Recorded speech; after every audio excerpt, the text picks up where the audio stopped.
తల్లి ఆమె కొడుకు ఒక సరస్సు పక్కన నడుస్తున్నారు. ఆ అబ్బాయి సరస్సు దగ్గరికి పరిగెత్తి నిర్భయంగా నీళ్లలోకి దూకేశాడు.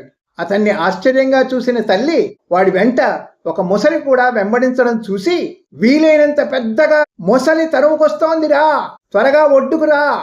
తల్లి అరుపులు విని పిల్లవాడు వేగంగా ఒడ్డుకు రాసాగాడు. తల్లి వాడి చేయి పట్టుకొని గట్టిగా బలంగా ఒడ్డుకు లాగింది. అప్పుడే మొసలి కూడా వాడి కాలు పట్టుకుంది. బలమైన మొసలి ఆ అబ్బాయిని నీళ్లలోకి లాగేస్తోంది. తల్లి కూడా అంతే బలంగా కొడుకును ఒడ్డుకు లాగుతోంది. ఆ వైపున పోతున్న ఒక రైతు ఈ కేకలు విని తన నాటు తుపాకీతో మొసలిని కాల్చి చంపేశాడు. బాబు బ్రతికి బయటపడ్డాడు. ఒకతను వచ్చి ఆ అబ్బాయి కాళ్లకు ఉన్న మొసలి పళ్ళ మచ్చలు చూశాడు. పిల్లవాడు అంతే గర్వంగా అంతకన్నా బలమైన ఘాట్లు చేతుల మీద ఉన్నాయి అని చూపించాడు. ఇవేమిటి అని అడిగాడు. అమ్మ మొసలిని ఎదిరించి లాగినప్పుడు ఏర్పడ్డ గోళ్ల ఘాట్లు. అది అమ్మ ధైర్యం, పట్టు సడలని పోరాటం.